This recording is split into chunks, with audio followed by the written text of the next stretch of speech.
અલ્પેશજી, આપે સાંભળ્યું કે હાર્દિક અત્યારે વાતને ટોટલી રીતે નકારી રહ્યા છે। તેમનું કહેવું છે કે હું બોલ્યો નથી। અમારી ટીમે એને સંભળાવ્યું પણ ખરા, પોતાનું બોલેલું નિવેદન છતાં એ વાતથી અલગ જઈ રહ્યા છે। શું કહેશો આપ અલ્પેશજી? એ વાતે નિવેદનો બદલે છે, પરંતુ હવે તો ગુજરાતના સમજુ પાટીદાર યુવકોને કહેવા માંગુ છું, આપણે કંઈક મેળવવું છે, આપણે ઘરની અંદર સુખનો રોટલો જોઈએ છે। માફ કરશો, આપને અટકાવું છું। હાર્દિકભાઈ આપણી સાથે ફરીથી ફોન લાઈન ઉપર જોડાઈ ચૂક્યા છે તમારી સાથે વાત કરવા માટે। આપ હાર્દિક સાથે સીધી વાત કરી શકો છો। અલ્પેશજી ભાઈ, હાર્દિકભાઈ, તમે જે પ્રકારની વાત કરી કે 2-5 પોલીસ વાળાને મારી નાખો, હું તો ગુજરાતના તમામ પાટીદાર યુવાન મિત્રો, અમારા પર ભાઈઓ છે, મારા પર સંબંધીઓ છે, બધા તમે આ પ્રકારના નિવેદન કરી અને ગુજરાતની અંદર આ યુવાનોને તમે જેલ આપવા માંગો છો, મોત આપવા માંગો છો, શું આપવા માંગો છો? મને જરા તમે ખુલાસો કરો, કારણ કે આ પ્રકારના નિવેદન તમે તમારું નિવેદન આપી રહ્યા છો। ચલો, મારી ભૂલ થઈ છે, મારી પર કાયદેસરની કાર્યવાહી છે, કોઈ વાંધો નહીં, પરંતુ તમે આ બાબતને વિવાદિત બયાન આપીને ગેરમાર્ગે તમે પણ દોરી રહ્યા છો। તમે એવું કહો કે જે પાટીદાર યુવાનોની હત્યા કરી રહ્યા છે એમની ઉપર કોઈ કાર્યવાહી નથી, એ વિશે તમે આજ સુધી નિવેદન નથી આપ્યું અને તમે આજે આ બાબત કરી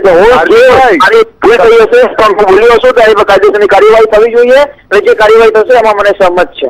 મને સાંભળો, તમારી જાણ માટે જેટલા પણ પાટીદાર હોય કે ઠાકોર હોય કે ભાઈ આદિવાસી, જે 10-11 જણા લોકો મરાણા, હું વારંવાર બોલું છું કે આ અમારા ભાઈઓ જતા, એમની સાથે અમારી સંવેદના પૂરેપૂરી છે, અમારો દુઃખ છે, અને તમે સમજવાનો પ્રયત્ન કરો, આ હિંસાથી એક બાપ ને દીકરો એક જ ઘરની અંદર મરાણા છે, તો આ ઘરની અંદર કયા પ્રકારનું દુઃખ, કયા પ્રકારની આફત હશે, આપણે સમજવાની જરૂર છે। અલ્પેશભાઈ, કે જે લોકો પાટીદાર યુવાનોની હત્યા કરી છે એમની વિરુદ્ધ આજ સુધી કોઈ કાર્યવાહી કરવામાં આવી નથી, જયારે જે નિવેદનો આપી રહ્યા છે, જયારે યુવાનોની હત્યા કરવામાં આવી ત્યારે એમના નિવેદનો ક્યાં હતા?